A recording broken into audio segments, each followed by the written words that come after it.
nous sommes à la 5e session de l'Université d'été des droits de l'homme. Et nous nous apercevons que chaque session fournit aux participants de nouvelles connaissances, leur permet de construire de nouveaux réseaux, leur propre leadership, et tout en étant utile à leur communauté. De même, chaque session de l'Université d'été des droits de l'homme apprend aux participants que les droits de l'homme ne sont pas une spéculation juridique, encore moins une spéculation intellectuelle. C'est plutôt une invitation constante à placer l'être humain au premier plan, dans la pensée politique, dans l'économie et dans le développement. C'est autrement dit une invitation constante à comprendre la vie, le droit à la vie, à comprendre les libertés fondamentales et la dignité humaine, qui sont les fondements de toute société démocratique.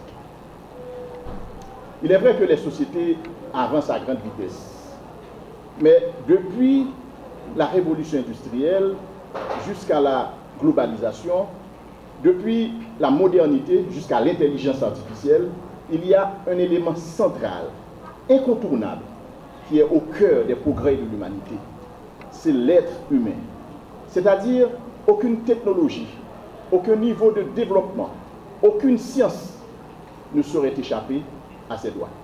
Le thème de cette année, les forces de maintien de la paix et les droits de l'homme, nous plonge dans les profondeurs d'une réalité incontestable, celle d'Haïti, celle de notre pays.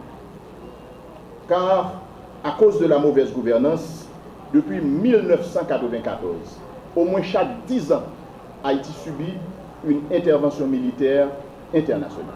C'est aussi la réalité de toutes celles et de tous ceux qui, en ce moment même, souffrent dans leur cœur, dans leur esprit, de ne pas voir respecter leurs droits et de voir leur pays se transformer en ce véritable déluge, ce désastre économique, politique et social.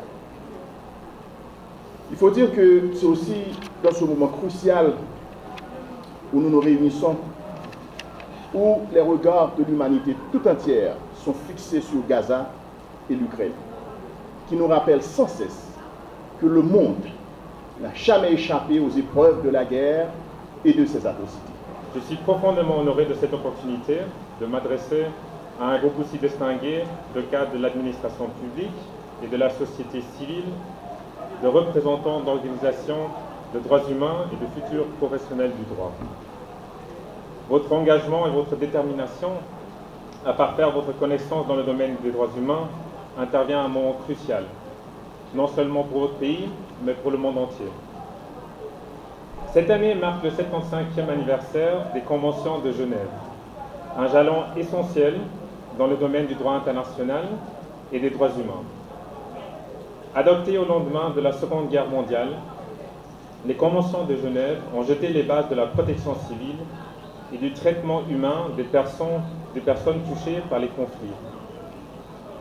Ces conventions demeurent une pierre angulaire du droit international, humanitaire, nous rappelant notre responsabilité commune de préserver la dignité de chaque être humain, même dans les moments les plus sombres.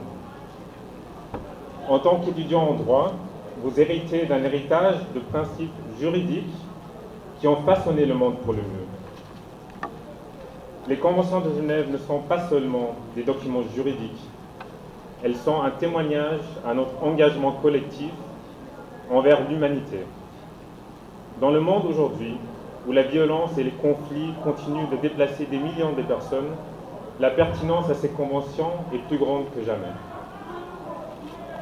La Convention sur les réfugiés de 1951, un autre pilier clé de la protection internationale, est un véritable secours pour des millions de personnes qui ont fui les persécutions,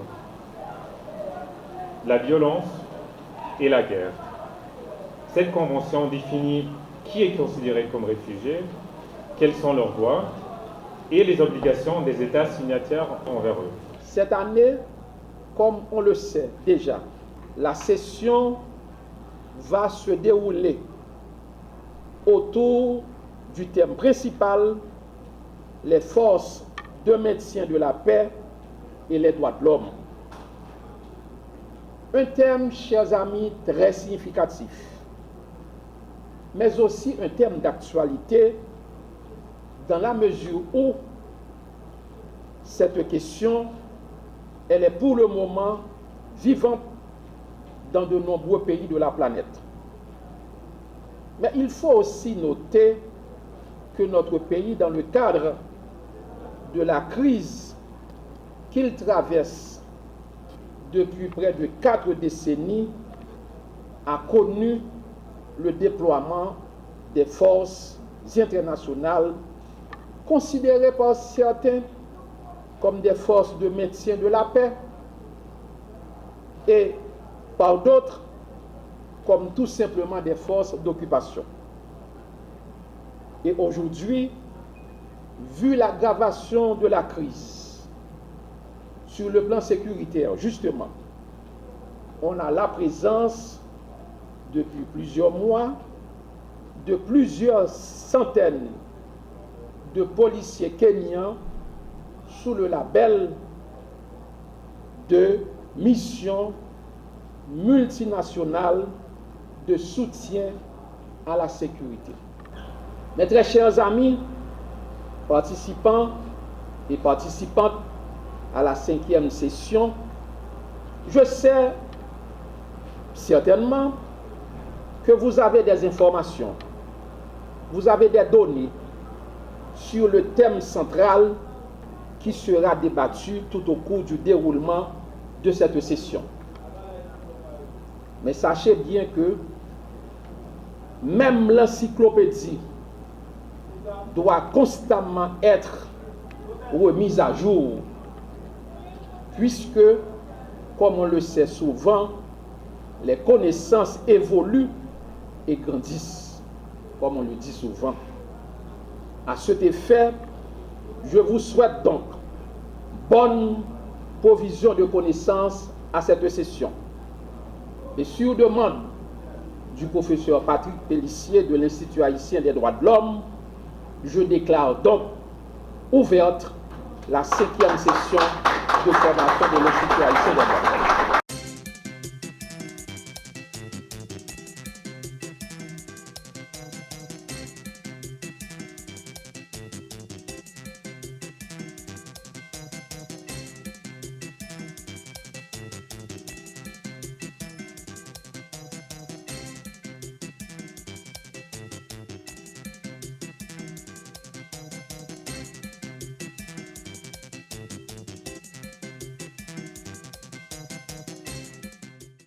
Merci à l'Institut, merci à l'OBC, merci à vous tous de faire le déplacement à l'occasion de cet événement.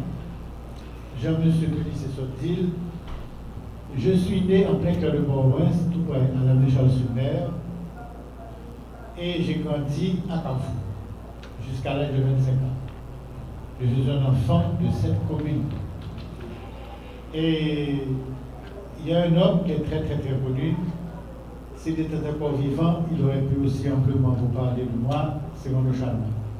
Nous avons grandi dans le même quartier, nous avons partagé les mêmes aspirations, nous avons couru les mêmes risques à l'époque de la dictature sous Duvalier. Je suis donc un enfant des classes moyennes, mon père et ma mère étaient d'humbles employés de l'État, et je dis toujours que je ne dois uniquement qu'au peuple haïtien ce que je suis. Parce que ce sont les taxes que ce peuple a payées qui ont payé mes études. Je ne dois rien à personne d'autre.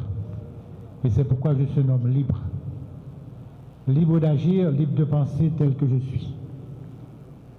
Je ne dois ce que je suis, je le répète, qu'à mon peuple. Et je ne dois qu'à lui seul ce que je sais et ce que je crois être vrai. Et je ne le négocierai jamais. Je pense que je suis clair pour tout le monde.